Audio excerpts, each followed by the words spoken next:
Okay, everyone, I'd like to welcome you all this afternoon, Mr Mayor and councillors and staff, Alan, to the Risk and Audit Committee meeting. Now, before we get underway, I just want to advise that I'm going to adjust the order of the agenda. So we're going 1 to 5, and then I'm going to bring in 12, which will be the PIP reporting, and then 7, which will be the allocation of the reserves contribution fund, and then we'll follow the agenda as it's listed after that. That's just because we have some staff here for those particular reports, so that they're more or less in to do other things. Ned's there. You there, Ned? Welcome, Ned. Welcome, Ned. Can you hear us? You all good? Yes. Thank you.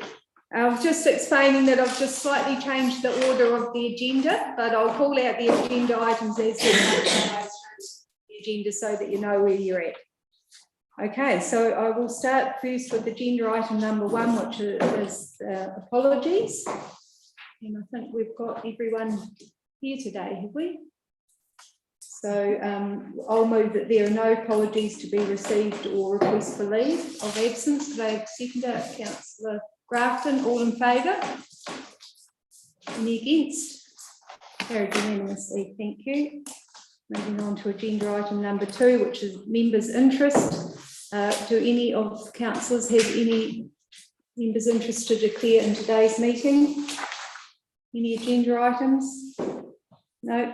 I'll resolve that the members disclose any financial or non-financial interest in any agenda items. None disclosed. Seconded, Deputy Mayor Basher, all in favour? Any against? Carried unanimously, thank you. Confirmation of the minutes. So we have minutes of the 11th of September. I'm taking them. Okay, 1 minute. We've got the 13th here, and we've got the 11th on here. 13th of September. The 13th of September. I'm taking them as read. Any amendments? Councillor Reedy. Page 4. Thank you, Madam Chair. Page 14, item 5.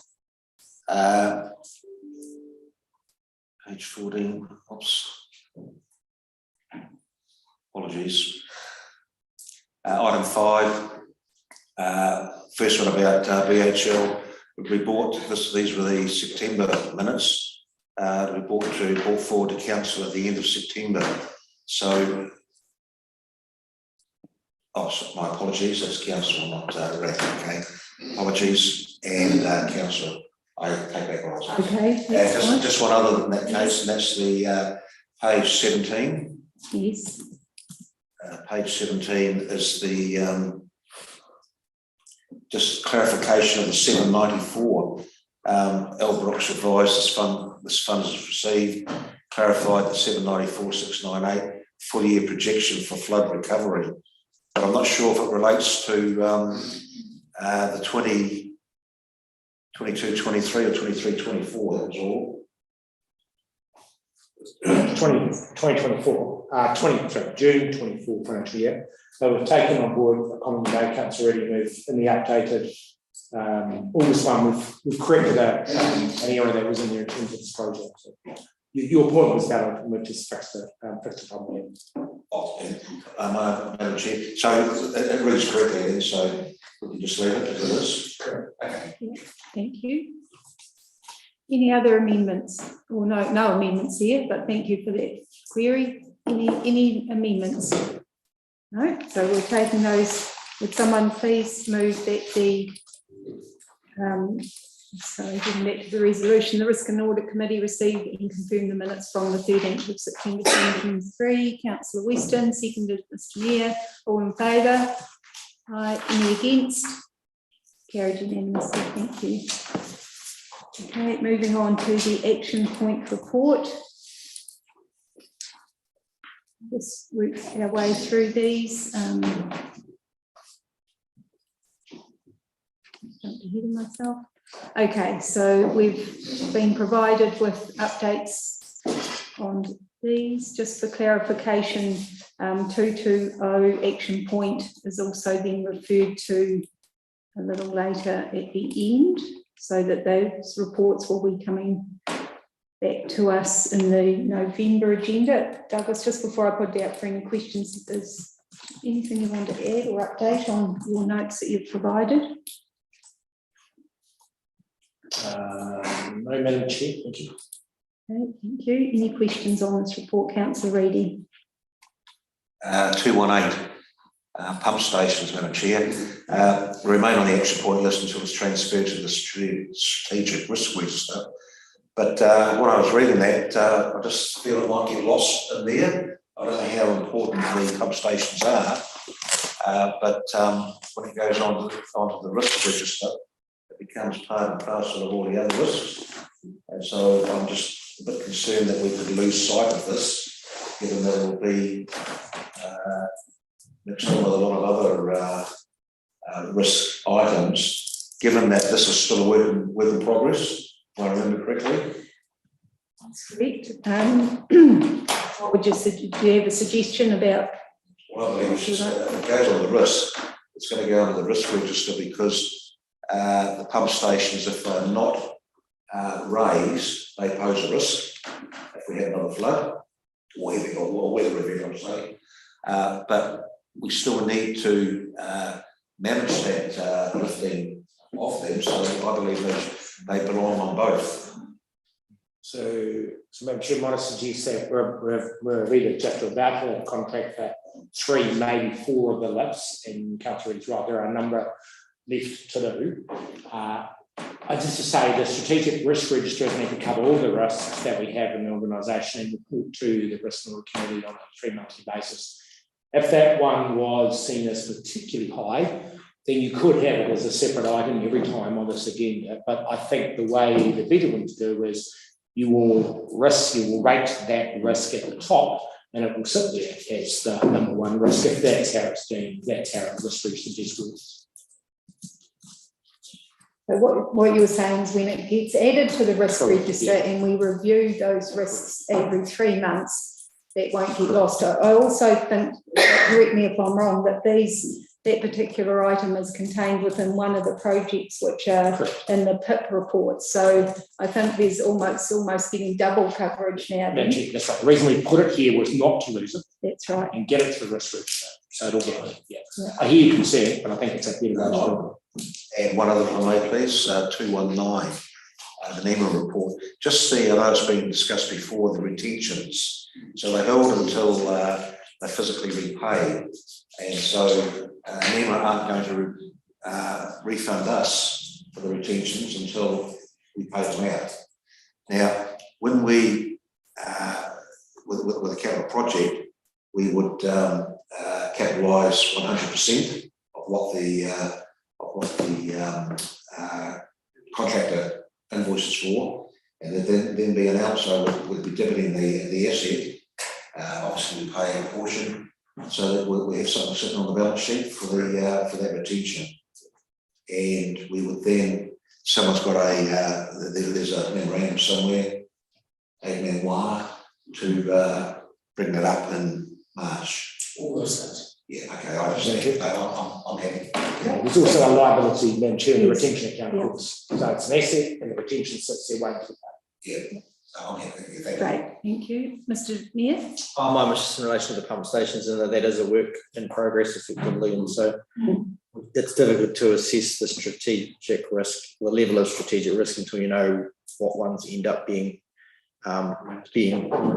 fixed or lifted, and then you can kind of weigh in context the vulnerability of the others. We'll have that. It may be that it's that it's just an operational risk rather than a strategic, depending on the outcome of what gets lifted or what doesn't. I think the beauty of this is that it will get discussed when the risk register gets reviewed, but in the meantime it also remains in the PIP projects. Any other questions around the action points? Okay, the recommendation is that the Risk and Audit Committee receive the action point report for information. Can I have a mover, please? Councillor Webb, seconded Councillor Howard. All in favour? Aye. Any against? Carried unanimously, thank you. Now we'll move on to agenda item 5, which is the RAC Workplan Report. And this lists the various reports that we're expecting to see. There is one here, the VHL annual report. Now, that is, Douglas, just remind me, that is going to come through to the extraordinary. Madam Chair, what we're proposing is that the AGM for VHL is, what we're proposing is on the 18th of October, when you have your meeting to look at directors' issues, we will have the copy of the VHL reports, the RL, Recreation and Reef.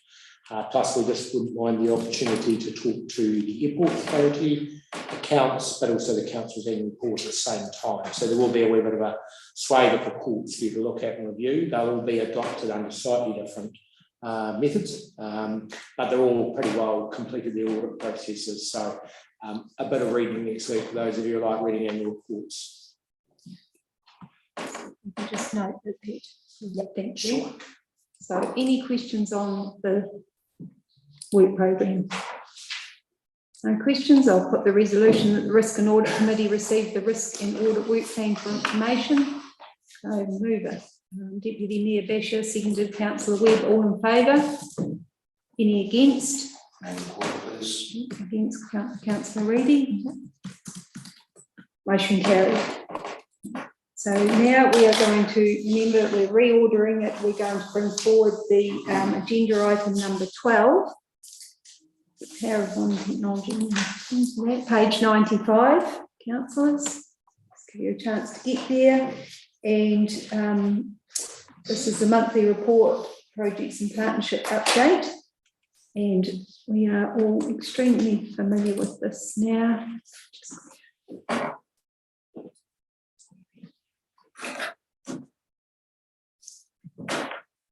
With me. Right, okay, we do have some minutes of a previous meeting included here. You will recall that they weren't approved at the last meeting because the PIP hadn't approved them, but they've now made their way through that, and we can move on to each report. So we'll start first with first report. Just there, so with me, I'm having a computer that's whizzing around. And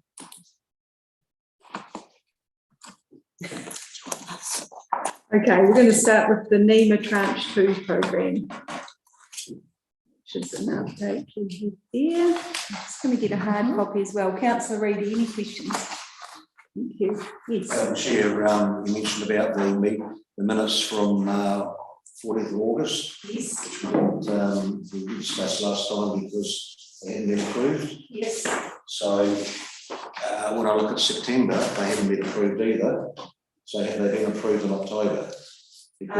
Perhaps the Mr. Mayor or Councillor Grafton could just update us statement on Monday. So both the amendments to those. Both sets were approved as tabled with the corrected updated figures on the ones from the 14th of August, section 3, NEMA Tranche 2 funding. The numbers at the lower part of that page have been updated and were correct, so the minutes were accepted for the projects and partnership, as were the ones for the following meeting. And they're the ones that are in here now. Yeah. Okay, thank you for that clarification. Councillor Howard. I had a couple of things. Page 103, the minutes have been passed, but I just noted there was put down as community health feasibility study, and it should be hub. So it's bringing forward to a meeting. Sorry. Community hub. Is there an opportunity to somehow just note that? I think note that going forward. Yes, thank you.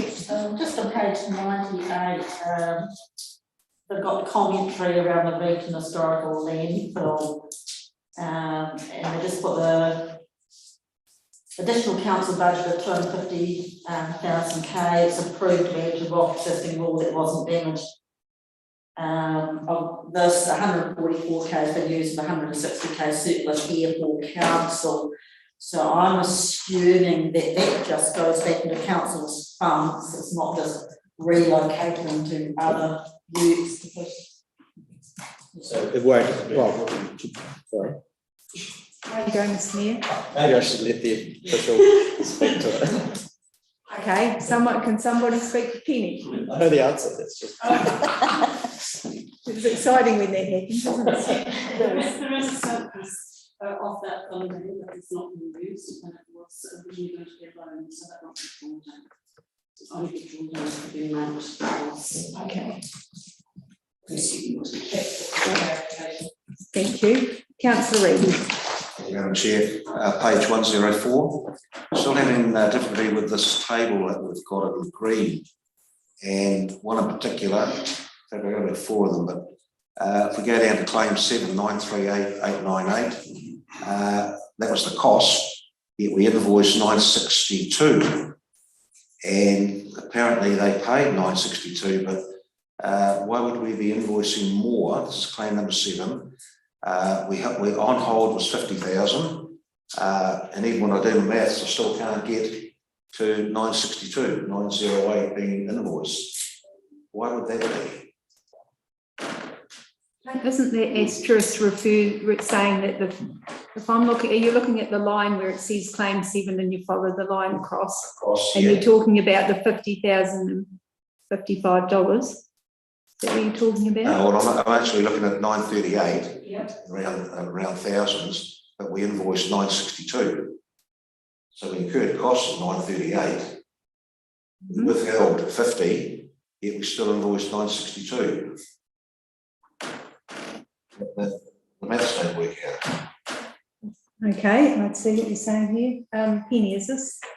That's a good question. What I'm thinking has happened here is where he's put the result in claim 3 asterisk. There was a sum from that claim 3 that has gone into that 962, but I can check that. So we resolved some of that claim 3, which was added to that invoice. But I can double check that for you. Yes.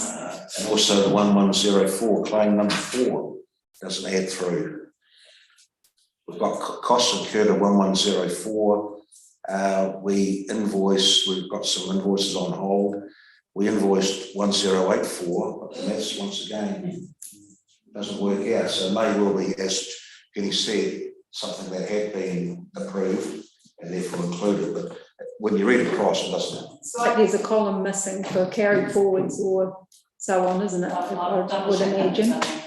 Yeah. Yeah, I think it's because we resolved things and we added to the invoice that weren't on Well, the original costs. So we'll get an update. If we could have an update just via email would be good for that, please. But yeah, good points. Yep. Just for next month, we don't need it by email. Okay, just an update when it comes through. Okay. Is that okay? Yeah. Just if we can just assure Penny going forward that it aids across. Thank you. With an explanation, that would be great. Thanks, Councillor Reedy. Councillor Weston. Thank you, Madam Chair. Just harking back to the region landfill, just for the simple ones amongst us, what is a revetment? What is the revetment? Yeah. That is the actual wall construction is called a revetment. Same as we had at the tip. Okay, and because you've all had an extremely long day, I'm going to take the other reports as read unless there's some specific questions on any of them. I think we've all understand how the reports work. They're all very thorough. So I'm just opening it up for any questions on any of those reports rather than go through each one by one. Councillor Reedy. Thank you, Madam Chair. Very quickly. Okay. I'm just thinking about the 60-40 split. I want to spend some more time on that. We look at page 105, for example, with the tip head and the campground. We talk about 40%, which is what we're available to carry forward. But I just had in my mind that 60/40 related to some other aspects, but I need to look further into that. If I can maybe work with Penny later on, or even with Douglas, just about to share it around. And page 124, 124. Just at the bottom there, program outcomes. The scope is made up of 9 projects approved by DIA,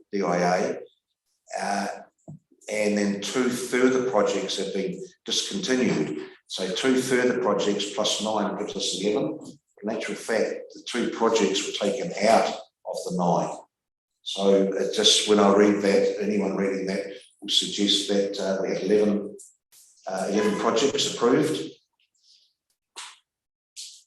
2 further projects have been discontinued with funding reallocated. So basically we've got 9 minus 2 at the moment plus 1. No, we had 11 minus 2. Do we have 11? Yes. Okay, just, Oh, okay. Sorry. That's all right. Sorry. Just- My apologies, yeah. just for clarification then, Penny, thanks for the question, Councillor Reedy. Can you just give us a bit more, just to answer that fully? Can you give us an update on that, please? Allocation, through the chair, we had 11 originally, which included 2 that have been discontinued. And now we have 9, which are listed on the next page. And 650 unallocated,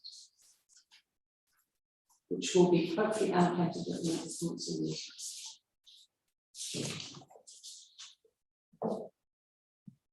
Okay, all good with that? No, struggling?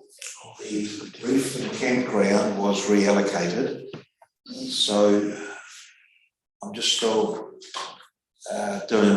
just adding up there. So we've got 1, 2, 3, 4. So we've got 10 on there at the moment, 10 bullet points. We're going to change the 9 plus unallocated, which makes them 10 bullet points. The 2 that are missing that were discontinued were Waimanga water and smoke testing. That's right. Makes 11. Take those away and you've got 9 left. One unallocated. And 650k unallocated. Yeah, okay, I'll leave it there for the time being. Yeah. So we seem to be counting the smoke testing, counting these other 2 that have since been brought in place of the smoke testing and Waimanga water. I think maybe the way of looking at it is that on page 125, it clearly lists what projects are there and what's still to be unallocated. So rather than try and work out what the exact number, I'm pretty comfortable that all the ones that are in train are listed there. Thank you. Any other questions with any other of the reports in the pit? Right. Okay, so thank you for those questions and discussion. Thanks, Penny, for being here to answer the questions. I'm going to put the resolution that the Risk and Audit Committee received the Projects and Partnership Update Report for information. Could I have a mover for that? Moved Councillor Grafton, seconded Councillor Fallett, all in favour? Aye, any against? No, carried unanimously, thank you. Thanks, Penny. Your chance to. Okay, now I'm going to move forward, or move backwards now, back to agenda item number 7, which is on page 37. And this is the allocation of the Reserve Contribution Fund. And I welcome Bronwyn. Thank you for coming along. Thank you for the report. We've had there's been a bit of discussion just a little bit earlier while councillors were gathering just around the definitions of the different types of reserves. So like reserves / financial contributions and development contributions. And rather than we all start off with the paper and then everyone's just trying to work out in their mind which is which, I thought a good way to start would be for you to provide those definitions and an understanding how they relate to either the RMA or our own district plan, if you could please. Okay, so thank you, Madam Chair. So at the moment, through our LTP process, we have a reserves or financial contributions policy. The last policy went through a review during the LTP, and it was resolved that we continue to use the Resource Management Act provisions, which are financial contributions based on subdivisions in development. The alternative, which is always available, is, provided it goes through the policy process, is financial development contributions, which are under the Local Government Act 2002. They are a little bit more complex, but they can also be better fine-tuned. And the debate was had at the last long-term plan, and it was resolved to go back to remain with the Resource Management Act. And under that, there are provisions in the district plan under chapter 8. So that is how council in that last long-term plan decided to go through. Now, policies, as I understand it, are reviewed each time we go through the LTP. So that process will go through again. And it will come back to council for consideration to be placed as a draft or a proposal into the long-term plan process. And so the one that we have at the moment, the how we get the money bit, is under the Resource Management Act and through our district plan. And I also understand from a brief view of the TTPP that they are planning the same. There are provisions in their proposed plan for financial contributions under the RMA. It's great. Thank you very much, Bronwyn, for that explanation on the definitions. Now, just before we start, are there any particular questions just around the clarification and explanation that Bronwyn's provided before we start into the paper? Everyone's clear? Very quickly, please, Madam Chair. I heard the comment about reserve, financial contribution and development contribution, which is correct. But we're talking about reserve contributions. So is there any problem? I think we're talking the same. Yeah, that's where I want clarification. Sorry. Yeah, through you, Madam Chair. Those are the funds that are created that go into this thing we call the Reserve Contributions Fund. Is that correct? So the financial contributions that we collect under the provisions of the RMA and through our own district plan are what we put into our own reserves contribution. Is that like summing that up correctly? Yes, that's right. And why it's called Reserve Contribution Fund is because it can only be used for reserves. So regardless of where we got it from, it is used for the development or the, not the maintenance, but the development of reserves in the district. Are we all clear on what we're talking about? No, we're not. Well, if I look at 8.3, which is on page 46, it talks about the provision of water supply, fencing or screening, electricity supply, telephone systems, which none of that is attributable to reserves contribution. When we do a resource consent, we issue consent conditions, we ask for a reserves contribution. None of that can be used for any of those things, but a development contribution can be. So there's still some confusion in my mind what we're calling, when we issue a consent, a reserves contribution, which can only be used in reserves, as Bronwyn says, but under this 8.3, that seems to me a different fund altogether. That's a development contribution. So Madam Chief, I can perhaps put it this way. Financial contributions are levied under the Resource Management Act. You can take them for reserves, water, sewer, transportation, road, and other services. The development contributions are levied under the Local Government Act, and you can take them for same water, sewer, reserves, roads, but you can also take them for community facility, the terminology is called. So it's really, when we do talk about a reserve contribution account, we'd be keen to give it to say it's a financial contribution for reserves. That probably is what the account should be called, but it's really the legislation and financial contribution or development contribution under the LGA. And they just have slightly different ways of how they're calculated. Financial contributions under the RMA are done on often percentage basis, whereas under the development contributions under the local government, they're done on growth demands in your community. And so you have to have quite a rigorous process to make sure to identify that. And it's to be fair on both parties, it's probably got a lot more rigour over it, whereas financial contributions can be based on percentages, and therefore not necessarily reflecting the growth, although this one here does have a good effort to try and both reflect it. Does that help clarify? It helps, that's good. Okay, so Colin, you look, Councillor Reedy, sorry, you're looking a little bit pensive there. Resource Management Act, section 77E. I don't want to get into detail here, okay? But a rule requiring financial contribution must specify in the relevant plan or proposed plan the purpose for which the contribution is required. So it can be required for anything, I'm sorry to say, it doesn't specify here. Now, if we say in the consent form that it's to be used for a reserve, that's fine, we can use it for a reserve, but we have to define in the consent what it's going to be used for.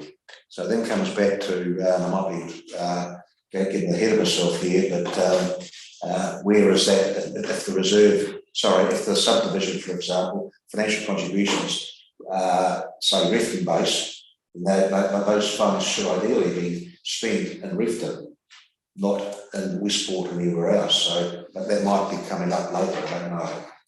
But I would have thought the reason why we have a financial contribution or development contribution is for that particular district or area that's been affected by the development.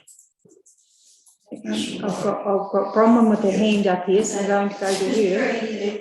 Madam Chair, in 8.4.1.16.2, it's the last one in our district plan extract. We've actually specified in there that spent by council on the provision and development of reserves, recreational facilities and community facilities within the district. Now, I understand that that was a deliberate inclusion, that it was going to be district-wide. I'm not the expert on our district plan, but I understand that it was put in for a specific purpose. Can we just have confirmation that that is how it's treated at the present time? Yes. What if you look at that reference again? It's the last one on that extract. In the index. Okay, so we've had the clarification, which some hopefully has assisted, and I think the opportunity for councils will come leading into the long-term plan when that policy itself will be reviewed. At the moment, the treatment is as it was set in the policy that was set at the last long-term plan.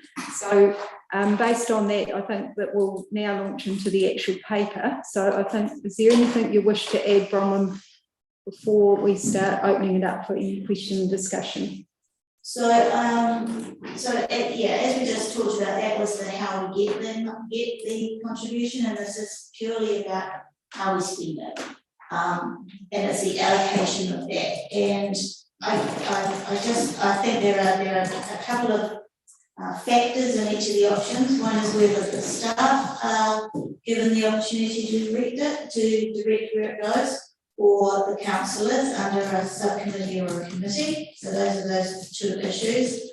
And then it is about, this is based on, and a couple of examples, but in particular the Kaikoura district council, which talked about that they have the option there where the council staff and the community put forward funding suggestions and applications, and then the councillors then distribute it accordingly. There are other options which are in this paper where there would be a set amount for the councillors in that subcommittee where they could allocate just for the community, and another set amount where the staff have it sitting there so they can deal with things as they come up. And so it's those are the, I guess, the issues that have been brought through each of those options that are before you. And then there's a status quo, which is that the amount goes through the annual plan, and then the staff allocate that. And that amount is set after staff have put in what they consider will be needed during that coming year. Okay, so we've been provided with 4 options here. We'll have a discussion around those. Deputy Mayor Basher. I was just wondering why the same amount per annum for 3 years. Is it because it's the 3 years of the plan? Is that just something that has to happen, or is that something that is an option? No, through you, Madam Chair, that was just an easy option, a way that everybody knew what was happening for the next 3 years until the next long-term plan, but that's not a given. Yeah, I was just thinking if for example, if a community organisation was looking for funding to do something on a reserve, they might want to just do it this year, and they don't need funding next year and the year after because they want to do it this year. So through you, Madam Chair, the premise would be that at the time that the amount was set, that would be set as, say, 250,000 or something like that. Then the funding round would be a contestable round further down into that year. So it wouldn't be directly, people wouldn't directly come to the annual plan to make submissions on individual projects. They would come to council during the funding round, like we do with the grants at the moment. Councillor Howard. I think the paper seems to reflect far too much just on the reserve that have got committees. And under this, we're looking at reserves, but we're also looking at community facilities and recreation facilities. What the report does highlight, what we're missing at the moment is a reserve management plan. So I don't really see how we progress unless we have these plans in place. We really need to know a 10-year framework, what each of these reserves want. I think at this stage, without those reserve management plans, and given that we're looking at community facilities, recreation facilities, it sits best under the long-term plan and annual plan process that allows community input, councillors input, and staff input.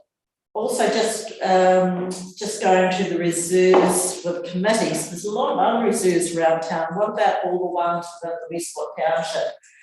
There's quite a number of them, so how are they represented? So I think it's a bit broader than what this paper does. I don't think going to a committee is going to pick up all these additional factors. I don't think it's going to be the same amount necessarily each year. Sometimes it's bigger projects or opportunities like the co-funding around the infrastructure acceleration. So that's against, you know, they've already got the revitalisation fund that allows a little bit of flexibility in a community that comes up with an idea within a year. So I'm just thinking, until we get some of these management plans sorted out, I'd be going for the status quo. Thanks, Councillor Howard. I think, Bronwyn, did you have something to add to Councillor's comment?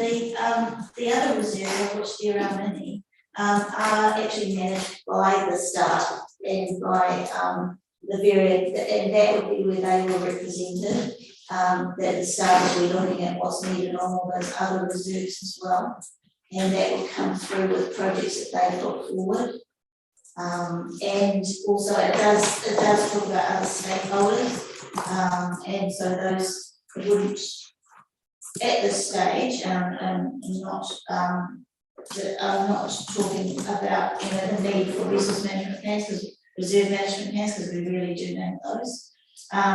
But just your concern around the other reserves, they're all on council staff's radar, and so that's where if there was a need for development or something there, then they would be they'd be highlighted through the staff. But surely this needs to be more in the public arena, so the public are aware of what staff think are needed in these reserves, so they get a bit of input into, yes, we agree, or actually we think our priority is to go for this recreation facility, or.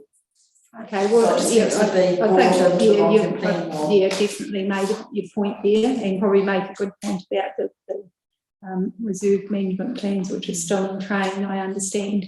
Any other questions? If there aren't any, Councillor Fowler.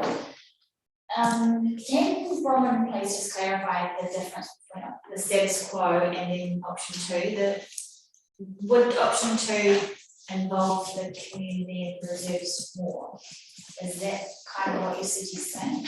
So through you, Madam Chair, the status quo at the moment is that councillors themselves don't get involved in that allocation process. Whereas option 2, there would be a committee of councillors who consider the various applications from the groups.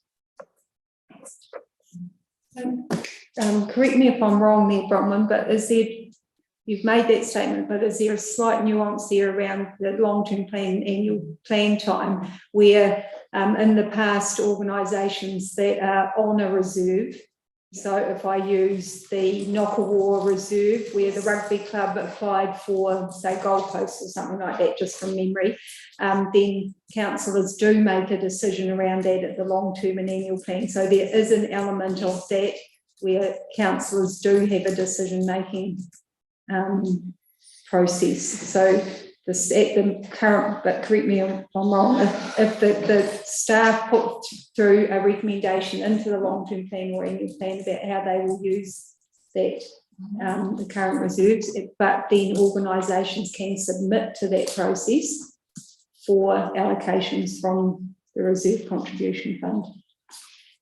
Yes, it would just take that into another realm of a committee that was dedicated to the grants.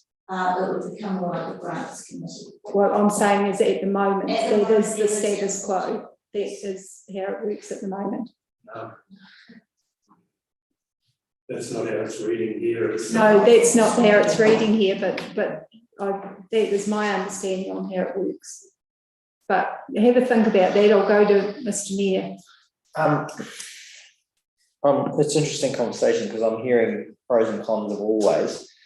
My view is the status quo, but so I guess the way I would think of it is that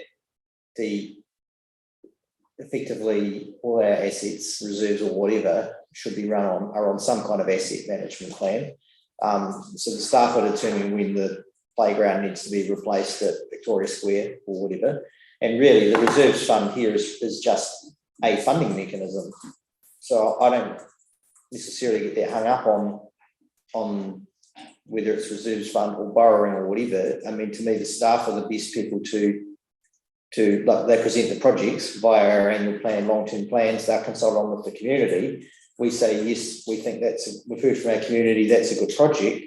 Well, then how it's funded is potentially a mixture of, and I think that's what happens now, is the staff then sit down and think, okay, we've had our revamp of, I don't know, the Victoria Square playground approved. Actually, we're going to put in 3 new slides, so they count for reserves because they're capital, and we're going to replace the bark and stuff, which actually has to be rate funded because that's just maintenance. That's how I understand it now. And so otherwise you end up with, it feels like a race to spend this money, and it becomes just what's the next big shiny thing. And I'm not sure that's necessarily an informed way to manage any asset. I'm not saying we're doing that well now, but I'm saying that's where we're getting to. And so I think the status quo is appropriate. I mean, because we don't have that information around this, the how much more life you can squeeze out of a kid's playground or something. I mean, that's a totally operational thing. We don't want to be bringing that level of operational input around the table, or it just becomes kind of knee-jerk. Any further discussion, or would you like to put the motion? Well, first of all, we've got, I'm going to put the first motion, which is the Risk and Audit Committee received the report. So I'm going to put that motion. Deputy Mayor, moved, seconded. Councillor Reedy, all in favour? Aye. Any against? No, carried unanimously. Now, So I'm happy. any options? If you're seeking someone, if you feel the room is ready to receive a motion, then yeah, I'm happy to move that we endorse the current process. Allocation of the reserves contribution fund through the long-term and annual planning process. I'm going to put the motion and get a seconder and still open that for discussion. So is there a seconder for that motion? Councillor Howard. Open for discussion. Councillor So Howard. just like to see, I'd like to see more coming to the council though, so we can understand. Like we said, we should have this management plan for this, so in approving the annual plan and long-term plan, we should understand what's being proposed to be spent from the reserve contribution and, you know, given to our program of work. So it doesn't seem to be coming out of hock. We should be knowing that the playground's up for renewal at Victoria Square or something like that. Mr. Mayor, do you have your hand up? So I think it's again in support of my resolution is I think that what's missing is what has been missing in the past is that tighter relationship between our reserve committees who potentially have ideas for what they want to see built or how they want their community to develop their reserve and council, but I don't think we need another committee to solve that. I think that's what we're trying to build on all the time is our Jason, whatever his role is called, the liaison officer kind of role, and so that information is actually known by staff as well as that comes through in the annual plan, and it all just becomes part of the plan for our district in terms of how we're spending our assets. Having another committee, I don't think adds to that. I think it's just making sure that we nail the reserve management plans eventually, but in the meantime, that closer liaison between our ward councillors and our liaison person, community engagement person, whatever we're calling that person. Thank you. Councillor Sampson. I think, it's fine having that for reserves, but I keep hearing our reserves and reserve management plan, and I think we're getting a wee bit hung up on that. Sure, if it's to come, we know, but just like Roland said, we've got other reserves out there that are managed by staff that we don't even know about, or we're unaware of. It's not we don't know. They're not on the forefront, but it's just because our reserves, as in the camping grounds and that are in the district, are in the forefront at the present time. So I think that's getting overshadowed by the other reserves. And personally, I'd like to sort of see that second bullet point in option 1, council staff put forward and councillors decide on that funding, and that's the way it has been for a number of years. Okay. It's been, as you yourself said, it was an understanding rather than policy, and it comes forward with what needs to be done. It keeps us informed, and the decision is made. Okay, well, at the moment we've got the resolution on the table, which has been moved and seconded. So I'm going to put that resolution so that the Risk and Audit Committee endorse the current process for allocation of the reserves contribution fund through the long-term plan and annual plan process. So I'm putting that motion. All in favour? Okay. Any against? I do, because it's not the status quo at the moment. It might be written here, but it isn't what has happened. Right. There might be a different discussion though. Yeah. Actually a different discussion. Well, it's saying status quo. Okay, we've Carried, Madam Chair. taken the vote. We've got two against. Anyone want that your name recorded? Or yes, both recorded. Thank you. Motion is carried. Thank you, Bronwyn, for your attendance and your clarification and explanation. Very much appreciated. Okay, councillors, so we're going to go back to the 6th now. And this is, just going backwards, the draft protected disclosure brackets whistleblower policy. And so it's basically a new policy which has been drafted up by CEO Giblin, who is here with us. Before I open it up for any comments, Steve, would you like to, do you have anything further to add? Sure, I think the chair and fellow councillors, just as part of my review of our policies and procedures, I've just noted that we had a few gaps, and this is one of those gaps that we're tightening up on. Just there's a couple of points I want to draw attention to in the operational plan, which is Appendix 1, in reference to council chair /mayor. The chair role is intended to reference to the independent chair of the Risk and Audit Committee. And so, if you might want to debate that, or give me any advice on that. The only other point I wish to draw your attention to is that this policy brings us in line with the 2022 Act. But looking at your own code of conduct, it still refers to the 2000 Act. So if you approve the draft, I will then go and finalise that for the council meeting. But just to also know that we will need to update a small section of your code of conduct around the protected disclosure act. And that really only deals with the matter of procedure and referring to the right legislation. Thank you. Steve, I've got a couple of notes myself, but before I talk about what I've noted down, I'm going to open it up for discussion. Councillor Reedy. Thank you, Madam Chair. I just missed what Steve said about the chair, and can you just, no, I've got a question on that as well, so can you just elaborate please about chair? Through you, Chair. So that the chair role in this sense, that it should be referred to the independent chair, Risk and Audit Committee. Okay, so that's the one on page 35. Yes.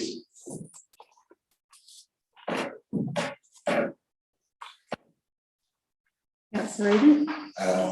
Next one is council PDA coordinators. So we've got we're talking about three coordinators here, but none of them are independent. Now, we had a situation a while back where I'm aware that someone went to each one of these people and it went nowhere. It was since passed on to a government agency. They've taken it quite seriously. So what guarantee does a person have that you've got this written down as well? Okay, so I'm asking the question, well, there should be a fourth option there, and that is an independent party, and I'm aware that there is one being used on the West Coast by the other three councils. So I'm just wondering why that hasn't been put there as an option. So I think, just to clarify, but I think Steve's probably getting up to say this as well. So I'm going to hand it to you, but I think we're on the same page here. Yes. Quite possibly. Mind reading. Yeah, look, thank you. Just in the section above that, Councillor Reedy, and so I guess the key point is this is the reason for this policy, is to provide all of my team with really clear advice, and for yourself as well, as to the procedure in which we're going to deal with protected disclosure. So there's a very clear process that can be followed. Anyone can make a protected disclosure to the Office of the Auditor General, and that would be the appropriate authority, or they can raise it with the appointed auditors. But in terms of the council's PDA coordinators, I'm looking at the team here. So basically, it's the SLT, and it's myself, and then it's the mayor, and it's the independent chair of Risk and Audit.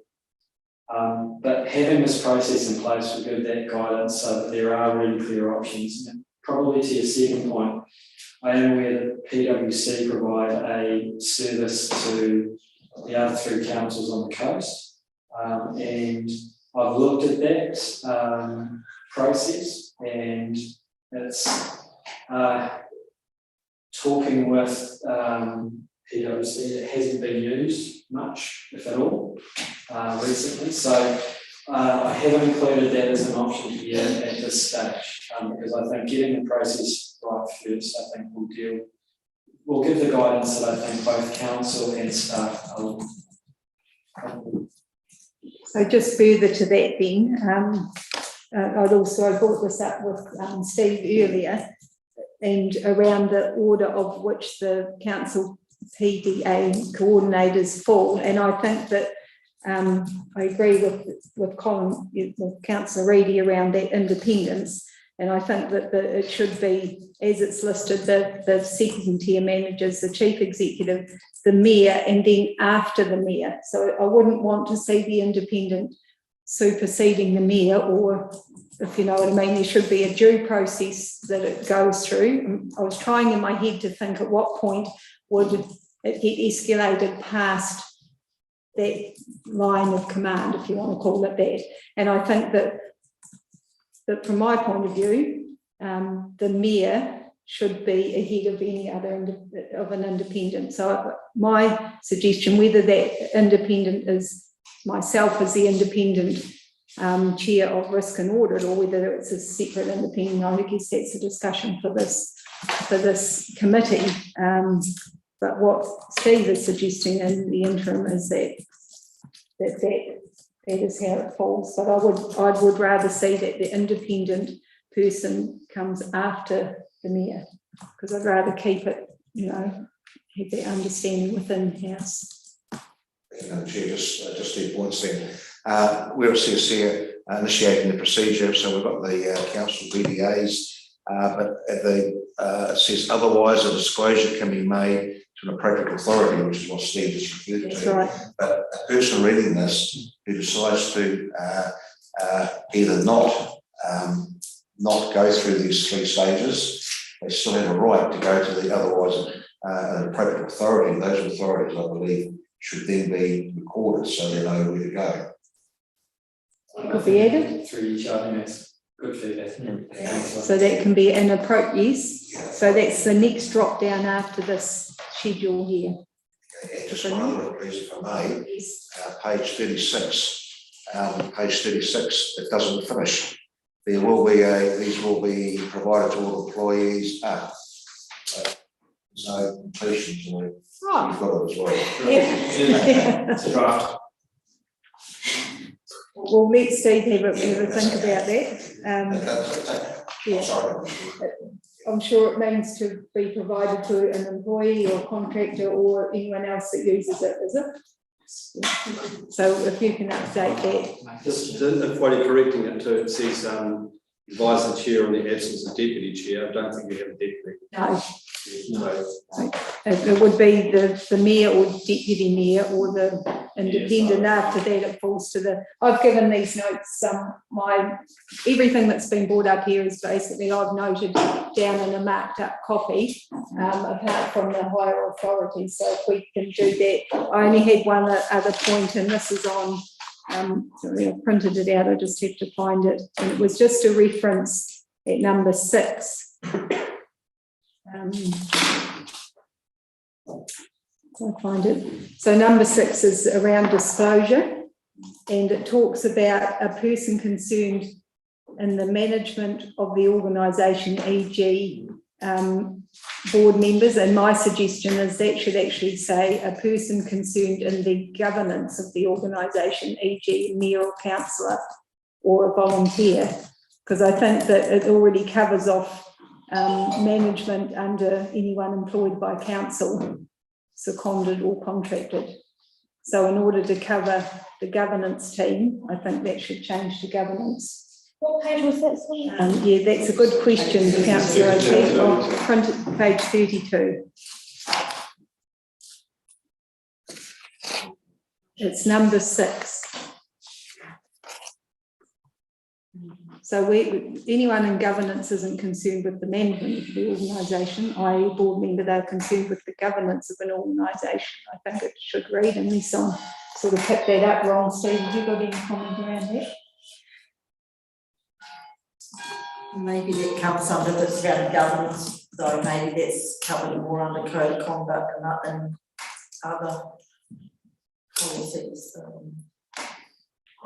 But if you read this, a person concerned in the management of an organisation, e.g. board members, well, board members aren't, board members in this instance are councillors, and they're not concerned in management, they're concerned in governance.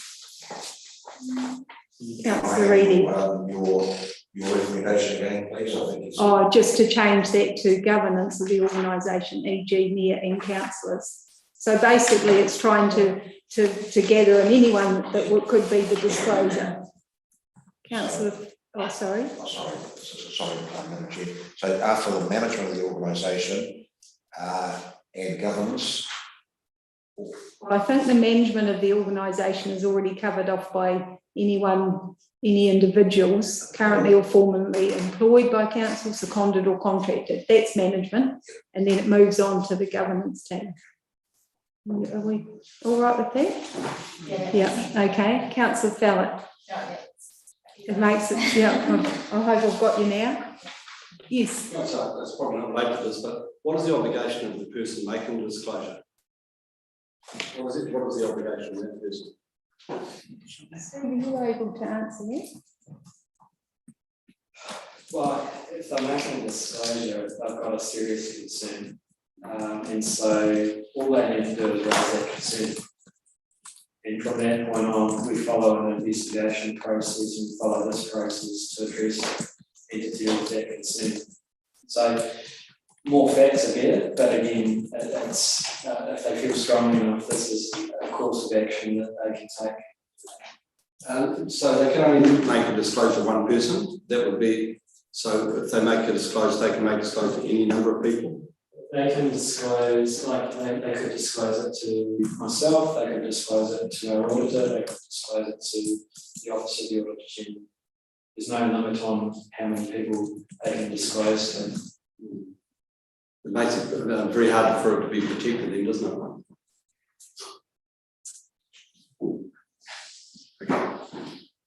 Okay. Thank you. Any further comments before I put the resolutions? So there's been some good discussion there.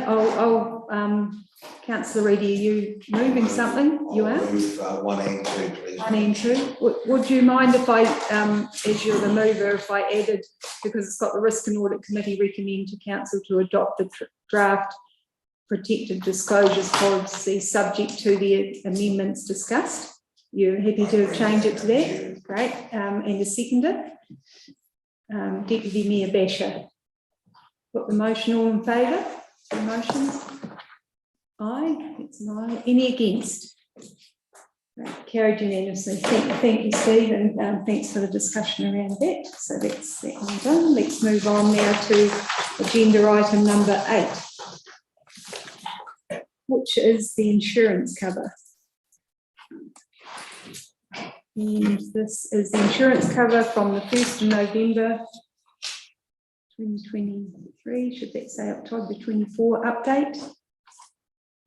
Madam Chair, just an update at today's date and effective where we're at. From the 1st of November, yep, okay. And this is, I understand councillors have also had the workshop, which that information has flowed through to this paper.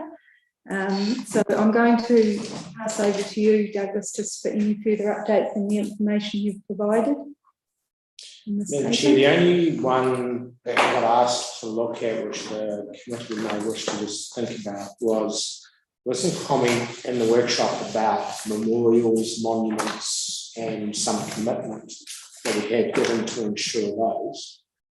We went back and looked at council resolutions over the last 5 to 6 years, could not find any resolution giving us direction. So that might be an issue you want to consider. I suppose you all know better than I, but the main issue with monuments, I suppose, where they could do damage due to their type of constructions, if they're in a roundabout or somewhere where they could be subject to a vehicle incident. So if you have ones like that, I mean, my experience with monuments over many years is damage is more willful type attacks, cemetery headstones, that type of thing, where you wouldn't expect to get to near the excess cover, so therefore having them insured is not really relevant. I suppose one of the things might be after a seismic event, they are probably susceptible to some form of damage that could be an issue. If you're not having a covered vehicle, could be an element of concern. But then again, it might be a time where one sits and thinks about, I suppose, those monuments and what we do with them in the future. So you might take a slightly different view as to whether you replace them or new them. So I suppose that I'll just put that on the table. The changes we made to remove under 25,000 of indemnity value, the issue around toilets and the issue around monuments. We did remove the princely sum of about $4,500 from the current year premium. Remember, I think it was about 230,000. So not a major change in dollar value, to be fair. In terms of administering our assets in terms of insurance, there was a start time there. It's not huge, but it does help reduce our insurance schedules. And I think the work we'll do over the next probably 12 months in particular, where we look at our insurance schedules a lot harder and what we insure, how we do with those proceeds will allow us just to refine that process further. And I don't know, I think we've actually put in, but there was a question about tools of trade. Just in case we haven't answered it, tools of trade referred to there, which was an exclusion policy, relates to tools of trade such as hire cranes and that type of thing on trucks, not the vehicle as a tool of trade. So we don't have anything like that that concern being an exclusion for our activities. So that covered that. So currently, we're just finalising the last cases with the insurers who are out there trying to place at the moment. We won't know until closer to the 1st of October. Last year, we had to hold over some of the policies because insurance hadn't quite come to the table with the broker to determine what their offering will be. So when we do come to talk about our placement and asking you to sort of meet for an extraordinary meeting, we may not have all the policies ready to be renewed, but certainly we'll have the majority of them there ready to go. So have you taken any questions? Yep, thanks for the explanation, Douglas. Appreciate it. Councillor Howard. I had sent a lot of my queries on to Andrea. I'm not sure they've been passed on because they don't seem to be kept in the spreadsheet. Some of the issues ones I raised was where the property is leased, then the insurance company should be run past them. I was just looking at like Punakaika campground, for instance. There's a lot of individual little buildings. I thought it was very important to this, what was essential for them to run the business, and looking at amalgamated lots of buildings, because at the moment it picks up like a brander here or a carport there. So I thought that was just where the property's leased. I thought it was a discussion that needs to be had with the leaseholder, and often in agreements they pay the insurance cover anyway, so it needs to be communicated then what is actually covered. They may wish to do some individual cover themselves to top up what they think is important for their business. I've noticed in some of the items to be taken out under 25,000, these are components of a property, and so they really need to be amalgamated rather than just going through them and taking them all as a part of another building or an extension or something. They need to be moulded into that original property. And I thought there was still a few properties that don't exist. I was taking the Peel Street yard for instances that only actually 2 buildings that remain on that site, yet there's still quite a number of properties listed under there. So that was on the sheet I met with Andrea. So can you follow up with that, Douglas, please? I've certainly got Councillor Keith's ones with Andrea, but I'll check with the yours. You couldn't see me really, I think I do have. I had trouble with spreadsheets. I photocopied them down on original, but I can probably go through and do a new one. No, I'll go and check. Yeah, if you can capture those, because it seems like all of those were good points. Thank you, Councillor Howard. I'm going to, have you were next, Councillor Reedy, but are you turning over to Councillor O'Keefe? No? Rado. Okay, thank you. I agree in principle with what Douglas has been saying. I haven't done a calculation, just in terms of the cost associated with insuring the statues and what have you, etc.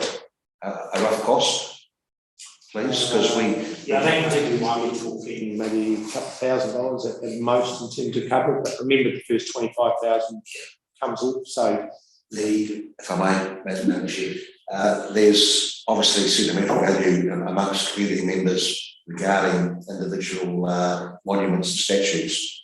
I agree though that we have 25,000 excess. So unless someone, I don't know how much, I mean, obviously if someone drove a truck into the memorial gates at Victoria Square, obviously that's going to cost more than 25,000.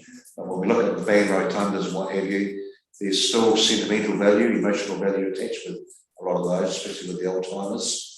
But if we can get away, if it's only going to cost us 2,000, I believe myself that in the interests of, if you like, the elderly, just so they know that we are insuring these items. I don't know if it, for the sake of $2,000, but if it was 20,000, 30,000, I'd say forget about it. We'd cover it by the excess. Okay, so not having the benefit of listening to the workshop, I don't know what the views around the table were at that time, so I guess we'd have to test it at the moment, just around whether councillors had a view to change whatever they decided at that workshop and gave them instructions to the staff on. I appreciate what you're saying there, Councillor Reedy. I'm thinking are a lot of those monuments and that you talk of and band rotundas that the excess would wipe them out anyway, wouldn't it? Yeah, and I've got to say, when I calculated the saving, I sort of cheered with very little enthusiasm because exactly that, it wasn't a lot of money being saved. But you can imagine, like you say, the truck going through the memorial gates here, that would give you definitely over $25,000 worth. You wouldn't sue the driver and whatever else you could there in terms of cover, so you would have that process open to you. So to me, to some degree, you know, whether making a great savings here is not possibly the issue. The bigger issue would be longer term would be to say, well, should we have an excess of say closer to say 50,000, say, and does that give us the type of saving? And I think that's unfortunately the wee adjustments we've made here, remove monuments, not really making a big saving. It's that excess that you might have to suddenly really push and decide on. So I'm, you know, to some degree I'm a little bit torn, and I do wonder whether I will forgive satisfaction, we can add it back in and make our policy on that basis. Okay, I'd like you to have a think about, while I go to the other councillors, have a think about Councillor Reedy's suggestion, because I'll go around, but I want to try and wrap this up because you've already had quite an in-depth workshop on it, I understand, but I will come back, circle back to your, Councillor O'Keefe. Just two things, Doug. So on page 59 and 60, those things highlighted in yellow, that was the Rural Fire Unit Fire Station at State Highway 7 Springs Junction. That would be owned by Friends now, wouldn't it?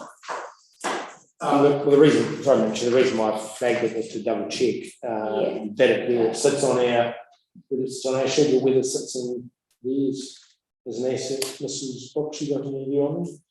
I recall that there were some assets that were unable to be transferred because of them being on reserve, and I think that this is one of those instances where it remains in our. Okay. And if you look into that through that recollection of time, I think it was quite an issue when we did the transfer of assets. Sorry, I had to ask. Content asset insurance. So is there anything under 25,000? Is there any sort of content insurance in any of this? For like, we were asking this at Mokanui camping grounds. We've got quite a lot of assets, and we were told to go away and do an asset list. Then we were told it's under 25,000, don't bother. So it's a little bit confusing and a little bit concerning because you couldn't replace them if the place burnt down. Yeah. Through Madam Chair, there is about 6 buildings which have quite a large content value, over $25,000.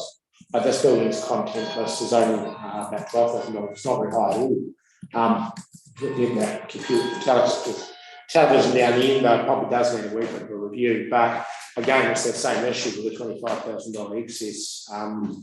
I think more the issue with those type of community halls is it's not so much, unfortunately, whether you get a claim, it's having a list so that you do know what you need to replace if you do get a total fire type thing. So I think that's more the issue that needs to be considered by the committees. Is there businesses like camping grounds though that have assets in them, like, you know, tower sheet, like other, like appliances and stuff. Yeah, it's a bit different from a hall, isn't it? All I can suggest, Madam Chair, is do the list, let's have a look at it. Okay. Because potentially the other option, and I'm not sure if this is even an option, is that the campground, that particular reserve takes out their own contents insurance, if that's even an option. I'm just putting it out there. We're aware of it. Just didn't quite know the clarification. Thank you. Councillor Grafton. So just get back to the monument part of it. If when or has any claims made the last several years on any non-building? There was a claim list, I think, in the last report. I have to have a wee cut through that, but nothing comes to mind from what and I've only looked, to be fair, the last 12 months. This is what's might have reviewed. I mean, we don't have a lot of claims to review. And principally because the excess is reasonably high, unfortunately. Okay. I'm getting ready to wrap this up now. Councillor Just in Howard. response to a lot of things like the Banbury Towers and Memorial, other than the Memorial Gates, if you look at the age of those assets, when you get into, I think, 50 years, well, it's a DMD only, and when you get 75 years, it's only demolition costs. So because of the age of those structures, are we going to get anything back on claims? There could be another reason for not including them. Yeah, and that will be particularly specific to seismic event, that's for sure. Having a truck plough through the middle of the road would probably open it up to a slightly different approach in terms of height, and particularly, you know, if it was, fault was proven on, say, part of a truck driver, you'd be pursuing not only you'd be pursuing the excess and the damage done. So, I hear you, but in terms of a monument, probably it's more the seismic issue there in terms of that age than in the Okay, Councillor Weston. Thanks, Madam Chair. Yeah, just a couple of things. 165 Queen Street is, I assume that's the old town building? Yeah, it's got to be. I think it's one of those ones that's picked up to be removed from. Yeah. And the other one, do we have an interest in the Carnegie building? Is that, I can't seem to find that anywhere. It says there, it says old building. Okay. Palm Street Westport Old Library Yeah, it's on the Street. now provides a poor office space. It'll be just it's probably listed as the wrong. Can you check the address on that? Yeah, Lyndhurst Street. I'll check on it. Okay, so just wrapping all that up, so there's been some good discussion there, and our councillor Reedy brought up the matter around that you've already discussed in workshop, but just circling back around that again, around monuments / band rotundas and so on. Is there any feel that there's an instruction to go back with staff, because this still has to go through for a further final report through the full council, I'm taking? And Chair, in terms of the schedule, no, I wouldn't be going back to council for any adjustment, but we can do it here because I'm just doing it under effectively my responsibility, but in placing the insurance. In placing the insurance, correct, yeah. right. So you want to know you're placing it for everything that councillors want to. So is there any view to changing, to bringing back in those, let's just have a bit of an indication around without a big long discussion? No, it was just one thing, I've been locked out now, that on Waverley Street it had a war memorial, but it had hall and memorial, and fine, if it was a memorial it was fine, but it may be the library that is, it's 3 on the bottom of removed ones anyway. Thank you. Okay, right, so we've got some updates from Councillor Howard. You've got a few to check for others. So then just to close it all up before I put the resolutions, is there any view to looking at bringing back in insurance for monuments and the like? Just a bit of a, okay, I'll use a show of hands. Who wants them back in for the purposes of setting the insurance?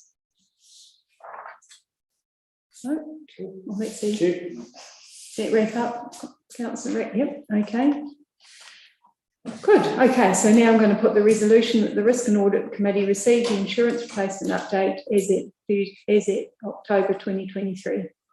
So someone move that way? May I ask, please, Madam Chair, with amendments that are just... Yeah, with yes, with Well, we don't know if they are amendments or not, with updates as required from discussion. How does that sound? Okay, move that way. Seconded, councillor O'Keefe. All in favour? Any against? Carried unanimously. Thank you. Nearly there at the end of this section. We're going to agenda item number 9. This is investments and borrowings report.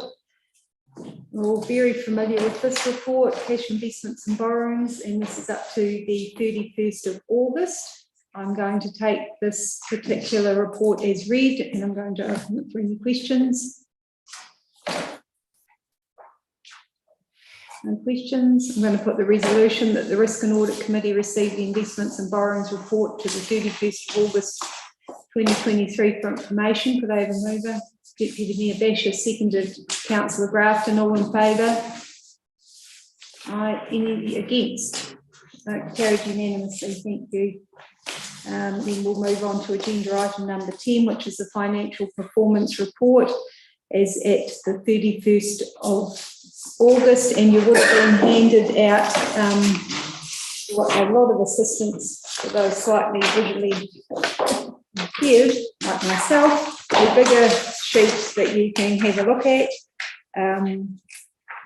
There was one question that I had before I put it out to others. Put my glasses on the second page, back page, additional grant expenditure under community services. It refers to Mayoral Task Force for Jobs expenditure and better off funded cultural and community hub as per revenue received above, but under community services. Has that been amended? It has been amended. There we go. So that's been amended. If anyone had picked up that there was no income there in your actual report, it's now been amended, so that's great. That was my one thing. So I'm going to go to Councillor Reedy. Thank you, Madam Chair. Page 76, yes. Operational Finance Performance. We go down to flood event expenditure. We've got 589717 for actual year to date, but we don't have a projected full year, which I would have thought would be the same number, if not different.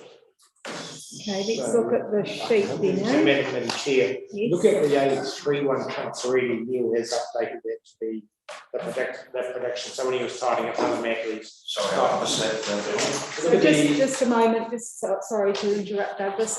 Councillor Sampson, are you having a bit of technical issue? Yes, yeah. Okay, we've got some hard copies here. Can we give you a hard copy to assist you? Thank you. Sorry, Douglas, because they were trying to work out what's going on.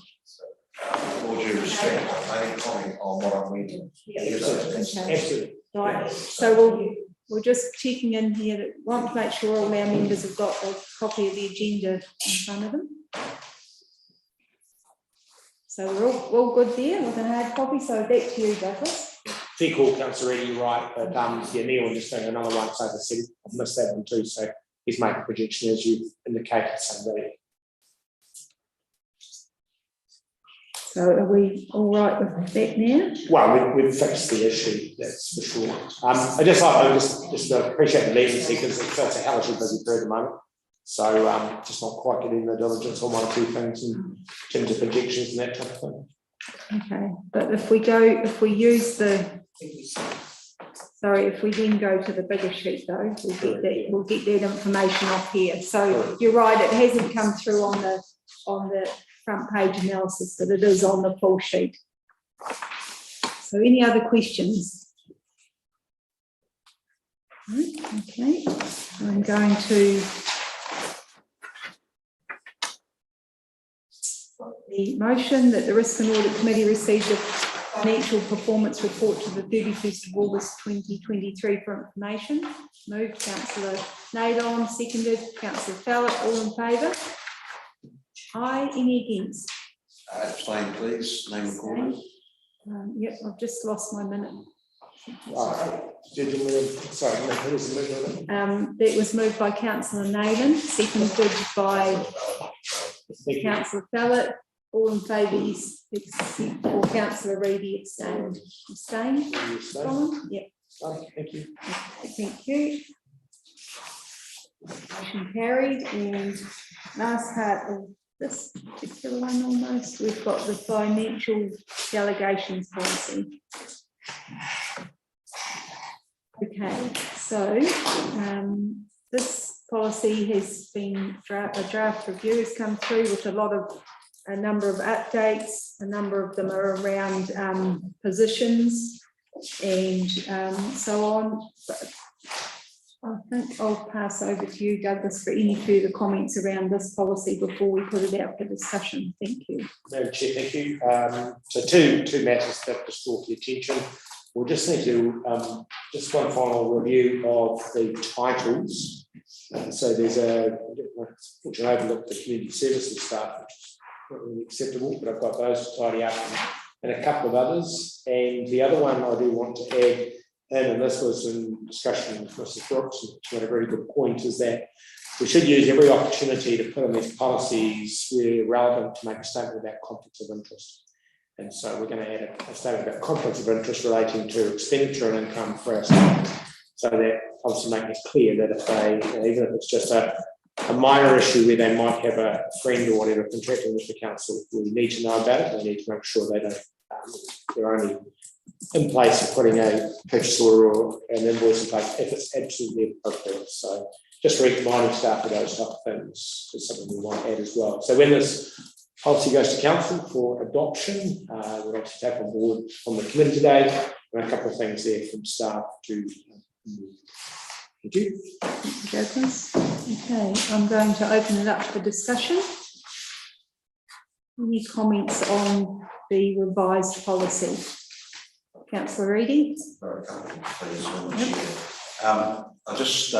see we've made mention of CFO. We've never had a CFO previously. I know we've got Douglas and mine have generally been group managers. So, but I think there's somewhere further down where if titles change, they can move with the title. So if we go back to GM again, so I'm happy with that. But if we go to 4. Or the analysis still, sorry, I should be using this, my apologies. Page 86 in red. Under this delegation, Chief Executive was able to appoint a consultant / contractor to any of the above. We've only got that because of you at the moment, Douglas, and I appreciate there could be other instances, but that should just be covered off somewhere else. Is there any particular reason why we need to have that as a separate item? So I'm only asking, I'm not criticising. Is this under the read part towards the bottom? 4.1. Okay. On page. It talks about the Chief Executive Officer being able to appoint a consultant / contractor. Okay. Is there any real requirement to actually have that on there, given that we could have someone like yourself who's actually filling the role? So, Madam Chair, I think you Councillor Reedy was covered my particular role, but also in the project management office there we have a number of consultants, contractors filling roles in there. We've been pretty fastidious about making sure council staff members do all the authorising and try and do as much of the initiating or creating the purchase orders as much as possible, remembering there's that street level side of things. So I would respectfully suggest to the council that this is probably just a good cover-all position, because you may end up more frequently with situations where you've got people on temporary or part-time positions. Now, remember mine initially, I was only here for 3 or 4 months, and then due to a change, I've stayed on a bit longer, which has been very enjoyable. It's just giving that flexibility, but also creating that clarity for everyone that, yes, there might be a contractor there, but they do have the same powers as delegated by the council. So I think it's a good tune. Just a couple more, please. Move to page 91. Page 91, just above 4.6, Treasury Management Delegations. When transfer delegation relates to the management accountant / finance manager, But if we go to 4.5, management accountant, has the last part of 4.5, management accountant has, sorry, 4.4, I should say, management accountant has for bad debts has been crossed out. So we cross out a management accountant in one area, but the management accountant is allowed in another area. I'm just wondering why the consistency we should have either management accountant in or out in all areas. I'm just asking a question, that's all. Madam Chair, what that will be is we have come back and added management accountant in after we've made a decision that maybe we would remove it, but we've concluded, no, actually that's a better one, because this gives a bit more flexibility and also puts also some responsibility at the right level of our staff in terms of decision making, trying to give a quicker decision. So if we will do one more check on that to make sure we're consistent. So thank you, Councillor, for doing one more. One more. Yes. Page 94, 4.9. This whole delegations document, policy report, relates to delegations which in effect expenditure or non-expenditure in terms of approving leave forms and what have you. But all of a sudden we bring in income. Now, it's not so much the delegation of income and that we should be chasing perhaps income and what have you, because we don't have income anyway, it's revenue. But the point is, what we generate, we can either generate income during the year and suddenly this comes into us like a windfall, or we get grants from government like we had with the floods. So it's the expenditure related to those to that revenue stream that comes in. That is what we should be looking at. But there's only a very small area here saying, well, there will be costs associated with that. So I believe what we should be talking about, in other words, like other councils, there's no authority for unbudgeted capital or operating expenditure. There's no authority. It's got to come to council. But some council will give the discretion to the chief executive of say 25,000, something like that. But here we're talking about income. It's not about income. This delegations policy is essentially about expenditure, be it financial or non-financial, i.e. in terms of sick leave forms maybe. Do you have a comment around that? Yeah, so we can either do one or two things I'm suggesting. There is that plus or minus 10% on allowance for our CEO officers to spend outside budget if they've got adequate other budget to cover those things. But if we felt that we wanted a separate policy covering income, well, then we could just create that. When this policy is called financial delegations policy, maybe there are a couple of spots where we need to identify, maybe it is including that income area. I think I sort of probably would, I'm not trying to make, probably one thing I've looked at over my time, and I know C and I looked at, was when you get other money and other income, it's a really good time to go, hey, we've been really successful, we've got this. But in getting other income, like, and I think the current one is the Westport Club Resilience money.